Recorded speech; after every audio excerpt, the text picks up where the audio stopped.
Hello à tous, aujourd'hui on se retrouve pour une nouvelle édition de mon podcast couture. Et oui, ça fait déjà 2 mois que le précédent est sorti, donc je vais pouvoir vous montrer un petit peu tout ce que j'ai cousu du coup durant le mois de février et le mois de mars.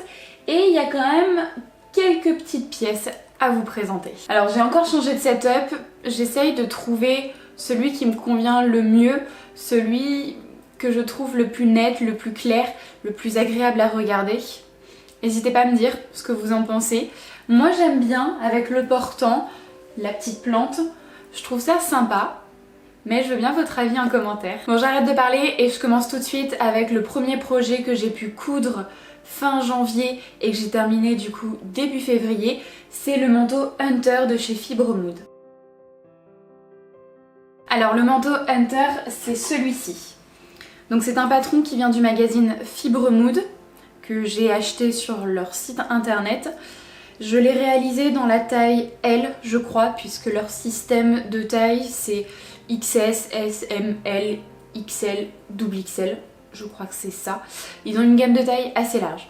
Ce manteau, c'est plutôt un manteau long avec une coupe assez oversize. Vous avez un col pointe et le boutonnage est croisé sur le milieu devant.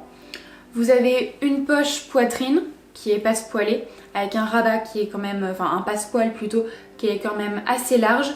Et au niveau des poches de taille, vous avez donc 2 poches, une de part et d'autre. Et vous avez des rabats, ce sont des poches passe-poilées. Au niveau des manches, ce sont des manches tailleur. Et sinon, vous n'avez ni fente, ni patte de boutonnage, que ce soit au niveau des manches ou à l'arrière du manteau. Au niveau de la longueur, c'est un manteau qui arrive aux chevilles à la base, et je vous dis à la base parce que je l'ai un petit peu modifié. Tout d'abord, je l'ai réalisé dans un lainage qui provient de chez Benitex. Ça faisait à peu près 1 an que je l'avais, ce lainage, j'avais totalement craqué dessus.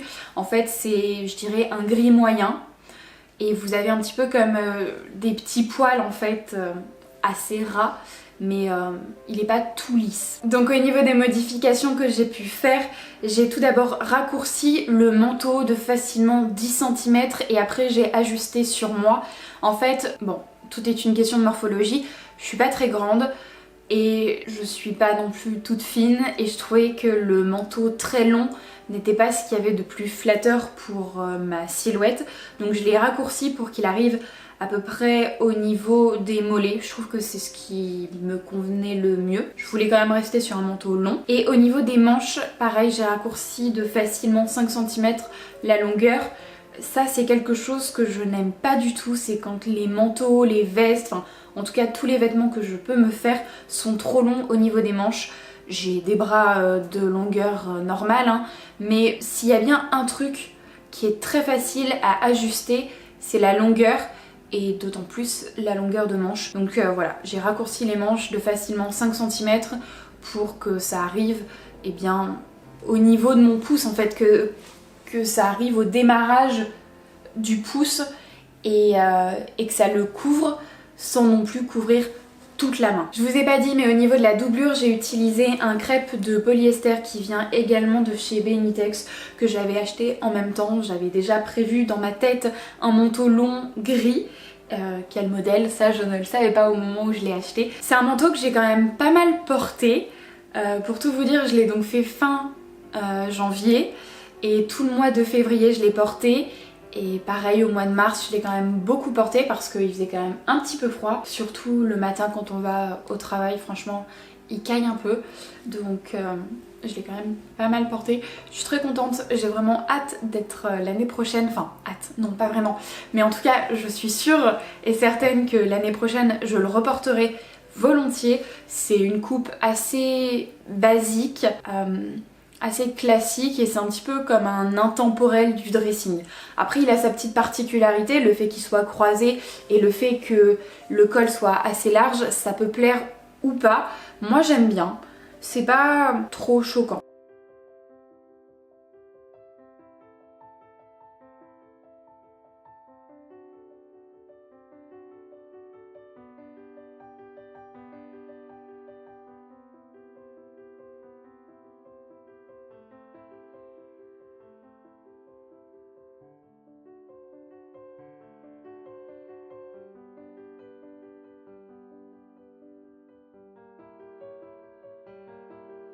Autre pièce que j'ai cousue au mois de février, c'est ma jupe. Alors celle-ci, je vous ai fait une vidéo dédiée, donc je vous laisserai aller voir cette vidéo si vous voulez plus ample information. Mais en tout cas, cette petite jupe est trop mignonne. Donc c'est la jupe Adèle, qui est un de mes patrons que j'ai sorti, que vous retrouvez sur mon site internet uniquecreation.store. Je vous mettrai évidemment les liens en barre d'infos. Et donc j'ai réalisé la version trapèze courte avec une patte de boutonnage sur le milieu devant et également une ceinture. Je l'ai réalisée dans la taille 40 et j'ai repris un petit peu les coutures côté lors d'un essayage presque final, on va dire, tout simplement parce qu'à la base c'est un patron qui est prévu pour des tissus en chaîne et trame qui ne contiennent pas du tout d'élastane. Et comme je vous ai dit, c'est un patchwork de jeans, et les jeans que j'ai utilisés, beaucoup contiennent de l'élastane, ce qui fait qu'elle était un petit peu trop large au niveau de la taille surtout et du bassin.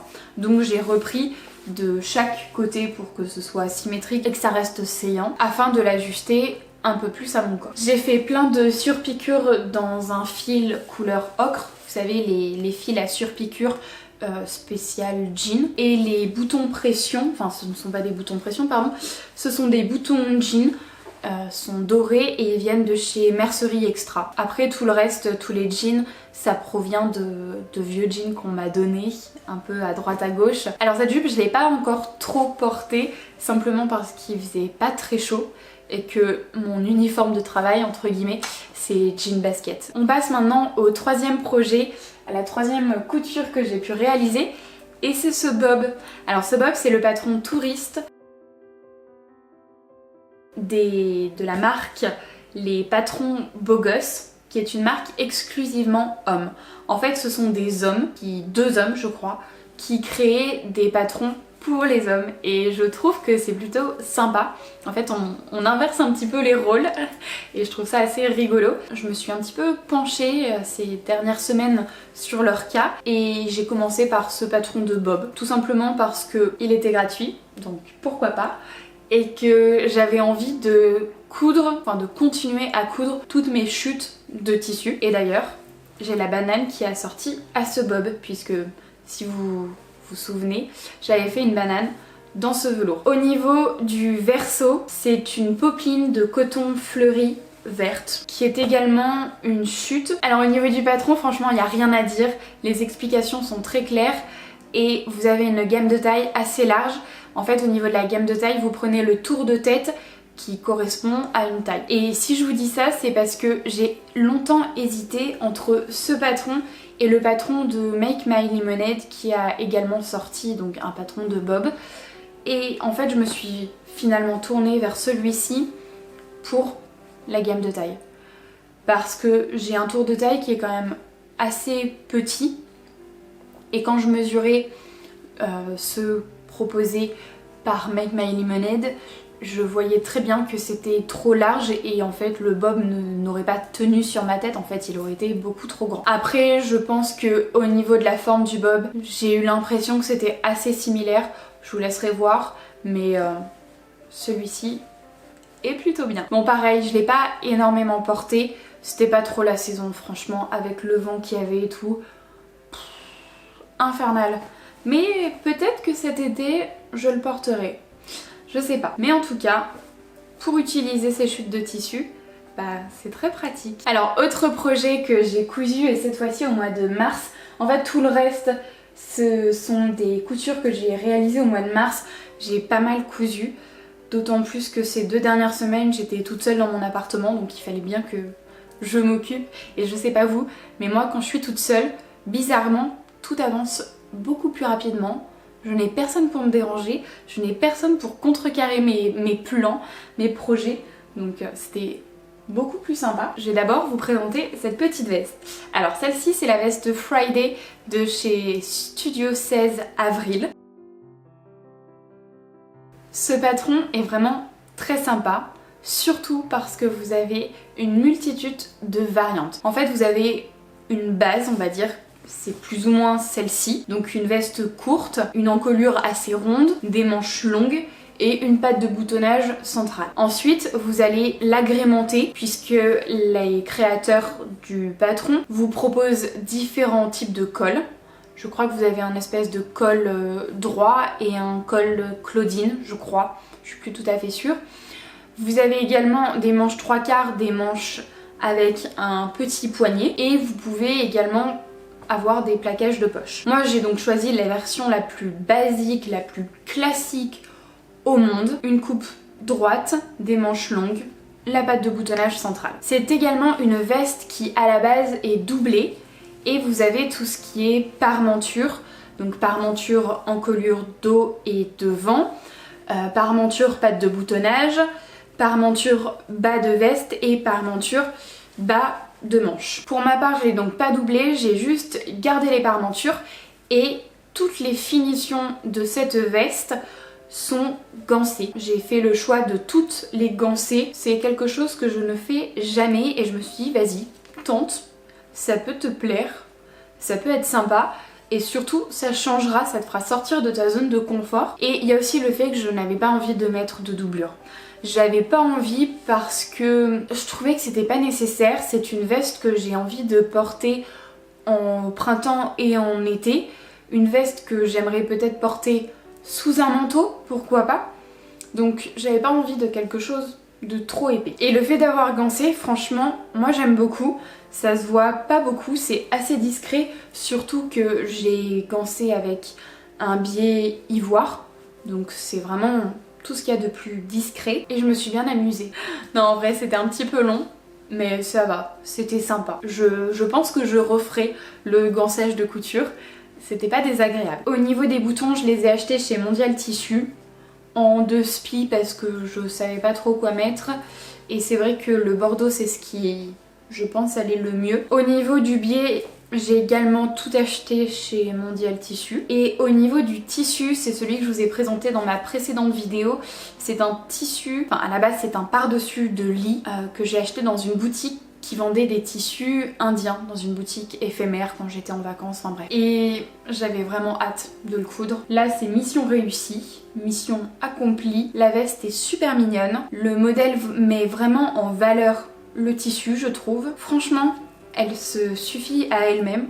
Portée avec un petit jean, des petites baskets ou bien une petite paire de sandales à talons, c'est magnifique, j'aime bien le look. Et donc pour cette petite veste, j'ai réalisé la taille 42. Et vu qu'il me restait pas mal de tissu, parce qu'on était donc sur un par-dessus de lit, il y a quand même un sacré métrage, j'en ai profité pour faire 2 autres choses. Tout d'abord ce petit short. Ce petit short, donc c'est un patron qui vient de chez Tendance Couture. Tendance Couture, c'est un magazine. Je vous mettrai la référence du magazine quelque part.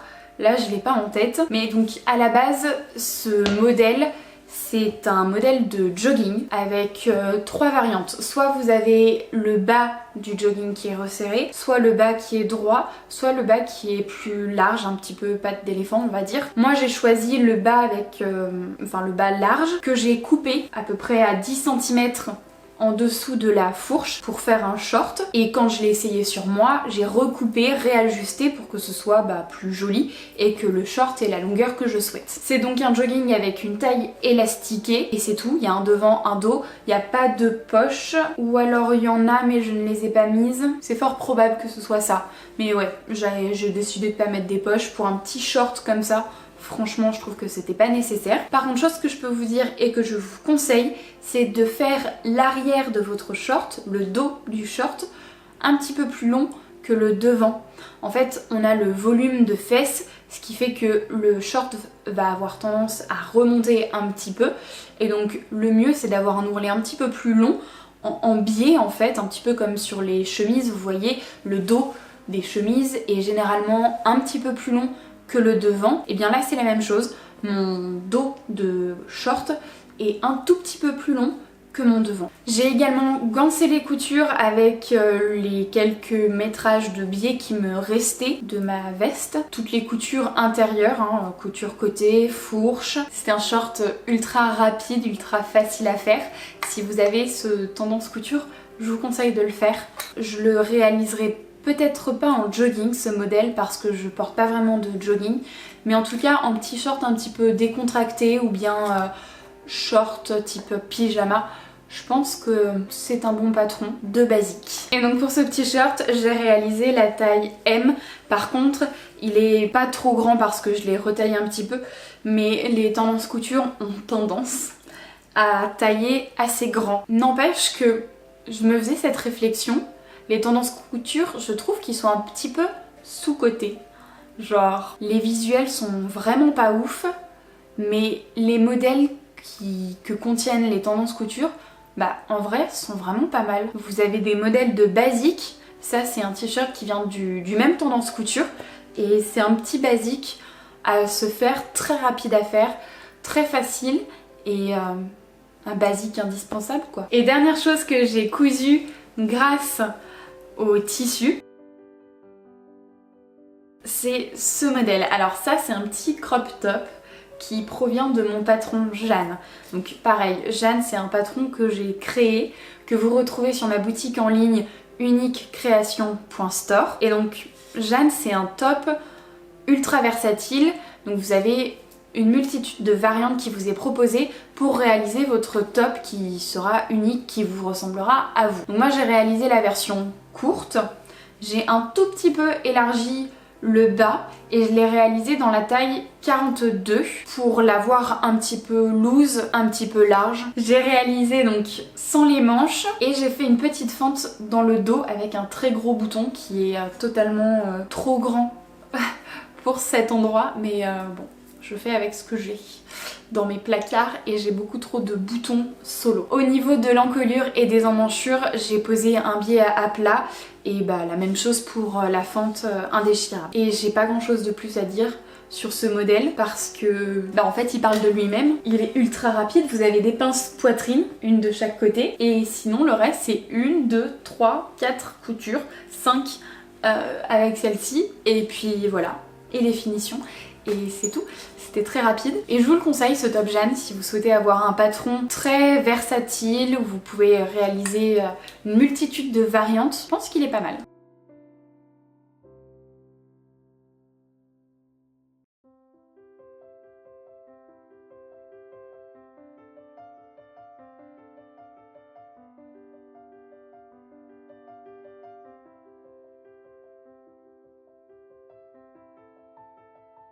Et d'ailleurs j'ai également réalisé une autre version, cette fois-ci qui n'est pas pour moi, qui est pour ma meilleure amie et dans la taille 38 parce qu'elle est quand même un petit peu plus menue. Et voilà, en fait c'est pareil, ça c'est des tissus, enfin c'est un tissu qui me restait, je lui avais fait une robe et il me restait un morceau donc j'en ai profité pour faire un petit top. Et donc ce tissu c'est une double gaze couleur rouille qui est brodée et j'ai exactement fait les mêmes opérations, le même modèle, ils sont identiques sauf la taille et les tissus qui changent. Et donc je pense que vous avez pu le voir, mais avec ces 3 modèles dans ce tissu, on est sur 3 modèles de basique que je referai très certainement dans d'autres tissus, mais c'était vraiment pour mettre en valeur ce tissu justement, l'imprimer, parce que je le trouvais vraiment très joli et puis il a une petite histoire quoi. Après autant vous dire que je ne pense pas porter l'ensemble, je suis pas sûre que ce soit très joli,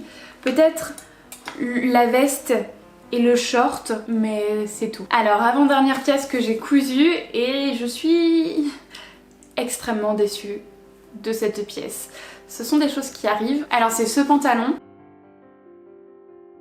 le pantalon fluette de chez Singulière par Cousette. C'est un patron de pantalon type flair avec une braguette boutonnée, des poches cavalières et des poches plaquées à l'arrière et vous avez une espèce de petite découpe au niveau du dos, en fait un empiècement au niveau du dos pour mettre en valeur la taille et les fesses. En fait ça cache les pinces tout simplement. C'est un patron qui est joli, qui est bien expliqué et où tout fonctionne. J'ai eu aucun problème au niveau du montage. Je vous le conseille pour ça. Par contre là où je ne vous le conseille pas, c'est au niveau de la gamme de taille. Pourquoi je vous le conseille pas? Parce que elle est assez succincte. Me direz-vous, c'est un petit peu partout pareil, je suis d'accord. Mais justement, c'est un petit peu là le problème. C'est que si j'avais pu avoir une gamme de taille un petit peu plus explicite, avec un peu plus d'informations, notamment le tour de cuisse, je pense que pour un pantalon, c'est quand même une information qui mérite d'être présente si on veut faire son choix de taille, parce que la taille ne suffit pas. Je suis désolée, mais je pense que mon tour de taille n'a rien à voir avec mon tour de cuisse dans un tableau de taille, en fait, vous voyez ce que je veux dire. Ce qui fait que je me suis basée sur mon tour de bassin, mais c'était peut-être pas ce qu'il fallait faire. Tout ça pour dire, je pense que si vous ne l'aviez pas compris, je ne rentre pas dedans. Voilà, je me suis appliquée, parce que oui, je me suis quand même bien appliquée. J'ai fait plein de surpiqûres, j'y ai mis du cœur à l'ouvrage. Je me suis appliquée pour rien parce que je ne peux pas le porter. Alors, je peux pas le porter en fait, comment vous dire, je rentre dedans mais je suis extrêmement serrée, extrêmement boudinée, c'est affreux. Est-ce que la gamme de taille est vraiment en cause? Est-ce que si j'avais choisi une matière contenant de l'élastane, ça aurait eu un énorme impact? J'ai un petit peu de mal à croire que ça aurait eu un gros impact. Mais le fait est que je ne peux pas le porter. Donc je sais pas trop quoi en faire. Je verrai cet été si je peux toujours pas le porter ou pas. Mais en tout cas, un petit peu déçue. Je reste un petit peu sur ma faim, vous voyez, je sais pas trop quoi en penser. J'aime bien parce que le patron est très clair, mais j'aime pas parce que la gamme de taille est vraiment trop succincte, ce qui fait que c'est le meilleur, c'est la meilleure façon pour se planter. Sinon, le tissu vient de chez Agnès B dans la boutique lyonnaise et les boutons jean, c'est exactement les mêmes que ceux qui sont sur ma jupe et ce sont des merceries extra. Au niveau des surpiqûres, tout a été réalisé dans des fils, dans un fil épais blanc qui vient de chez Mondial Tissu. Et dernière cousette que j'ai à vous présenter, c'est celle-ci, c'est la surchemise Ria, qui est un patron du magazine Fibre Mood. Je pense que vous en avez entendu parler de ce patron, surtout parce que c'était la grande tendance des surchemises cet automne-hiver, et donc tout le monde était à la recherche de ce patron, d'un patron de surchemise pour avoir la sienne.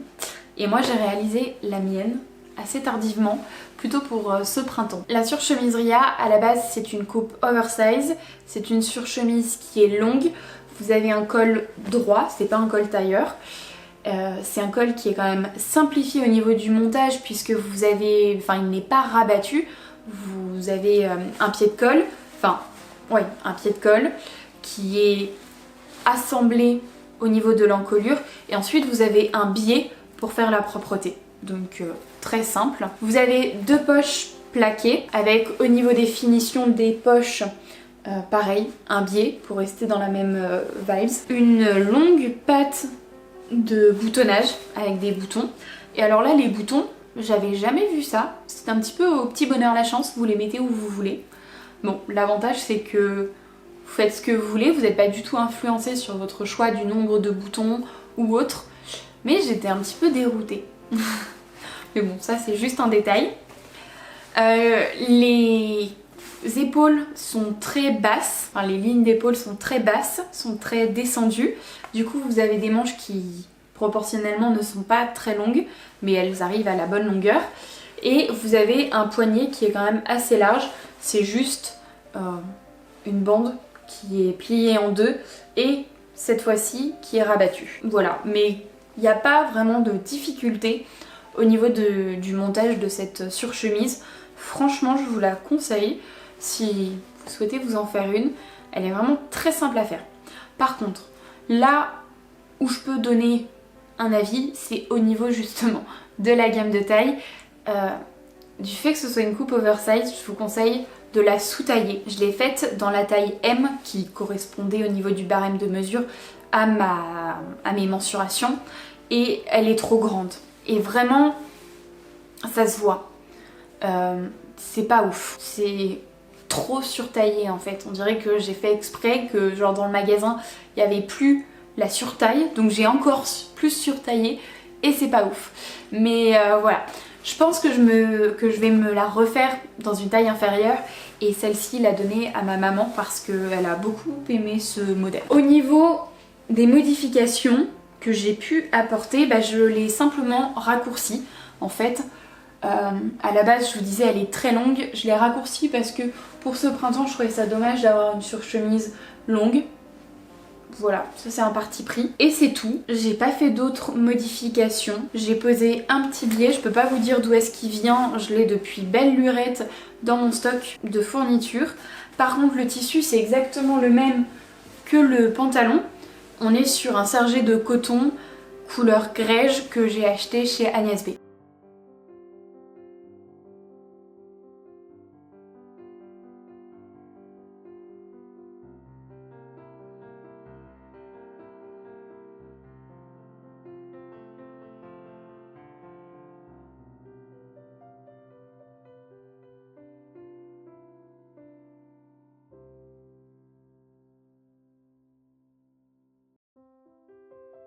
J'ai fini de vous présenter toutes les coutures que j'ai pu réaliser durant le mois de février et le mois de mars. Je vais maintenant passer à quelques petits projets que je compte faire dans les prochaines semaines. C'est notamment une chemise pour mon mec, une chemise qui va provenir, le patron proviendra des patrons beaux gosses. Donc une chemise dans ce tissu qui, je crois, je sais plus exactement ce que c'est. Je pense que c'est une viscose, mais je suis pas tout à fait sûre. En tout cas, c'est un tissu que j'ai acheté chez Toto Tissu il y a très longtemps. J'ai 2 petits coupons, j'espère que ça va rentrer. Je vais jouer à Tetris de toutes les façons. Et je vous l'avais présenté dans ma précédente vidéo. Je compte me faire un petit sac, je suis toujours sur cette idée, mais je suis mitigée sur le fait de est-ce que je vais le porter ou pas. J'ai pas envie de coudre pour coudre, j'ai envie de coudre pour le porter. Je sais pas, dites-moi ce que vous en pensez. Est-ce que c'est joli? Est-ce que ça pourrait être beau en sac? Je sais pas, hein. Il me faut des avis. Et sinon, je compte continuer de coudre toutes mes petites chutes. Là, je vais m'attaquer au jersey.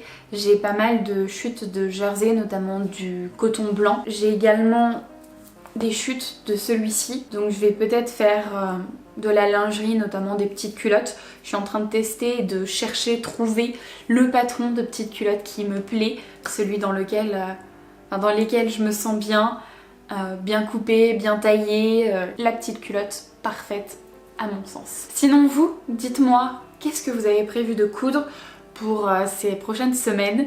Est-ce que ça y est, vous avez déjà tout le plan de votre dressing de printemps en tête? Ou non, est-ce que c'est encore un petit peu le cafouillage à la recherche de tissus, de patrons ou autre? N'hésitez pas à tout me dire. Dans tous les cas, ce podcast est terminé. J'espère qu'il vous aura plu, j'espère qu'il vous aura permis de découvrir des marques de patrons. Moi j'aime bien écouter des podcasts de couture, notamment pour ça, et j'aime bien partager avec vous en commentaire parce que vous me donnez aussi les prochains projets que vous comptez faire et ça me donne des idées, ça me présente des marques que je ne connaissais pas. Dans tous les cas, on se retrouve sur Instagram, je vous fais de très très gros bisous et à la prochaine. Bye.